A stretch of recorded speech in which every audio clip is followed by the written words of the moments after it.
മനുഷ്യന്റെ മുഖത്ത് ഇണചേരുകയും വസിക്കുകയും ചെയ്യുന്ന സൂക്ഷ്മജീവികളോ? അതെ, നമുക്ക് നോക്കാം. നമ്മുടെ മുഖത്ത് നിരവധി സൂക്ഷ്മജീവികൾ വസിക്കുന്നത് എല്ലാവർക്കും അറിയാവുന്ന കാര്യമാണ്. ഡെമോഡെക്സ് വിഭാഗത്തിൽപ്പെട്ട ഡെമോഡെക്സ് ഫോളിക്കുലോറം എന്ന ജീവി അതിനൊരു ഉദാഹരണമാണ്. അവ മനുഷ്യന്റെ കൺപീലികൾ, പുരികങ്ങൾ അല്ലെങ്കിൽ മൂക്കിന് സമീപത്തൊക്കെയാണ് കൂടുതലായും കാണപ്പെടുന്നത്. അവയുടെ തുടക്കവും ഒടുക്കവും എല്ലാം നമ്മുടെ ചർമ്മത്തിന്റെ സുഷിരത്തിൽ തന്നെയാണ്. രാത്രികാലങ്ങളിലാണ് ഇവ ഇണചേരുന്നത്. ഈ ചെറുജീവികളുടെ ആയുർദൈർഘ്യം വെറും 2 ആഴ്ച മാത്രമാണ്. അവയുടെ നീളം 0.3 മില്ലിമീറ്റർ ആണ്. രാത്രിയിൽ ഈ ജീവികൾ പുതിയ ചർമ്മപാളികൾ കണ്ടെത്തുന്നതിന് സുഷിരങ്ങളിൽ നിന്ന് പുറത്തു വരുന്നു. മുഖത്ത് ജീവിക്കുന്ന ഈ പരാന്നഭോജികളെ അത്ര എളുപ്പമില്ലാതാക്കാൻ നമുക്ക് കഴിയില്ല.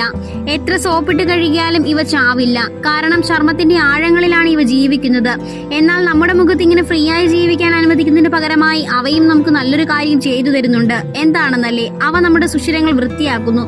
മാത്രവുമല്ല, അവ അപകടകാരികളുമല്ല. ചർമ്മത്തിന് ഒരു നാശവും അവ വരുത്തുന്നില്ല.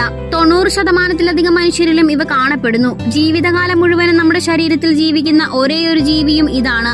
ഗവേഷണമനുസരിച്ച് സുഷിരങ്ങൾ വലുതാകുന്നതിനനുസരിച്ച് മുതിർന്നവരിൽ അവയുടെ എണ്ണവും വർദ്ധിക്കുന്നു. സുഷിരങ്ങളിലെ കോശങ്ങൾ സ്വാഭാവികമായി ഉൽപ്പാദിപ്പിക്കുന്ന എണ്ണമയമാണ് അവയുടെ ആഹാരം. ഇവയ്ക്ക് ധാരാളം ചെറിയ കാലുകളും ഒരു വായയും കൂടാതെ ഒരു നീണ്ട വാല് പോലുള്ള ശരീരവുമുണ്ട്. മനുഷ്യന്റെ വികാസത്തോടൊപ്പം ഇവയും പരിണമിച്ചു. എന്നാൽ ഇപ്പോൾ ഇവയുടെ DNA-യിൽ ചില മാറ്റങ്ങൾ കണ്ടു തുടങ്ങിയെന്ന് ഗവേഷകർ പറയുന്നു. അതായത് അവർ പരാന്നഭോജികളിൽ നിന്ന് സഹജീവികളായി മാറുകയാണെന്നാണ് UK-യിലെ റീഡിംഗ് യൂണിവേഴ്സിറ്റി നടത്തിയ പഠനം പറയുന്നത്. DNA-യിലുള്ള മാറ്റങ്ങൾ കാരണം ഈ ജീവി നമ്മുടെ ശരീരവുമായി സാവധാനം ലയിക്കുകയാണ്. അവ നമ്മുടെ ഉള്ളിൽ സ്ഥിരമായി വസിക്കാൻ ഇനി അധികം താമസമുണ്ടാകില്ലെന്നാണ് ഗവേഷകർ പറയുന്നത്. ഈ വീഡിയോ ഇഷ്ടമായ ലൈക്ക് ചെയ്യാനും ചാനൽ സബ്സ്ക്രൈബ് ചെയ്യാനും മറക്കരുത്.